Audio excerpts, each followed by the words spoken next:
মসজিদের ভিতরে যেভাবে কারুকার্য এবং স্থাপত্য কাজ করা হয়েছে তা সত্যিই চমকপ্রদ। মসজিদের দেওয়ালগুলোই তার প্রমাণ। এছাড়াও মসজিদটি তার আশেপাশের পরিবেশের জন্য বিখ্যাত। পুত্রজয়া মসজিদটি এমন এক স্থান যেখানে আপনি একদিকে ধর্মীয় শান্তি অনুভব করবেন, অন্যদিকে প্রাকৃতিক সৌন্দর্য উপভোগ করতে পারবেন।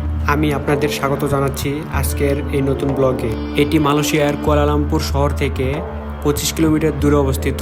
তো চলুন আজকের ভিডিওটি শুরু করা যাক।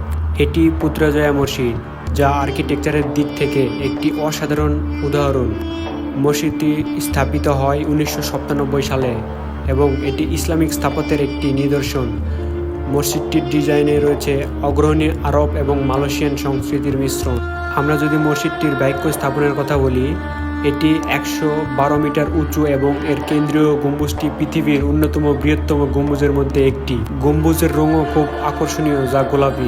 মসজিদটির ভিতরে প্রবেশ করলে আপনি অনুভব করবেন শান্তি ও স্নিগ্ধতা। এই মসজিদটি একসাথে 15,000 মুসল্লিকে ধারণ করতে পারে। এখানে প্রতিদিন 5 বার নামাজ অনুষ্ঠিত হয় এবং এটি দেশের অন্যতম প্রধান উপাসনালয়।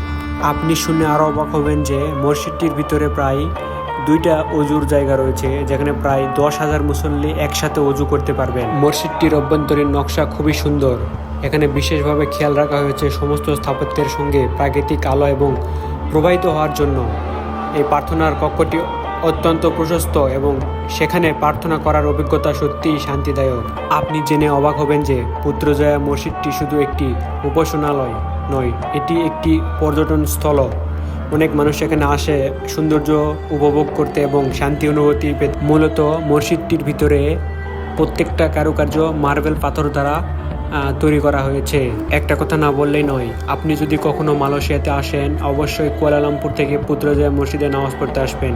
আর মসজিদটির ভিতরের কারুকার্য এত সুন্দরভাবে প্রতিস্থাপন করা, আপনি দেখে নিজে অবাক হয়ে যাবেন। প্রত্যেকটি কাজ যেন শৌখিনভাবে প্রতিস্থাপন করা হয়েছে। তো আমরা যেহেতু পুত্রজয়া মসজিদে ঘুরতে গেছিলাম, সো আমরা এটা কখনোই মিস করতে চাইবো না যে এখানে নামাজ না পড়তে। তো আমরা কিন্তু অবশ্যই নামাজ পড়ে চলে আসছিলাম। সো অবশ্যই আপনারা নামাজ পড়তে চলে আসবেন। এরপর আমরা নামাজ পড়ে বের হলাম এবং বাইরের কিছু দৃশ্য আপনাদের দেখানো এখনো বাকি আছে। আপনি কি জানেন পুত্রজয়া মসজিদটি পিঙ্ক মসজিদ নামেও পরিচিত? আর মসজিদটির চারপাশে জলাশয় এবং উদ্যান থাকায় এটিকে আরো আকর্ষণীয় করে তোলে। তো বন্ধুরা, আজকের ব্লগ এখানেই শেষ। পুত্রজয়া মসজিদটি সত্যিই এক বিশেষ স্থান, যা প্রতিটি দর্শককে তার সৌন্দর্য, স্থাপত্য এবং শান্তিপূর্ণ পরিবেশে মুগ্ধ করে। আশা করি আপনাদের ভালো লেগেছে এই ব্লগ। যদি ভালো লেগে থাকে তবে অবশ্যই লাইক, কমেন্ট এবং ফলো করতে ভুলবেন না। তো আজকের ব্লগটি এই পর্যন্তই।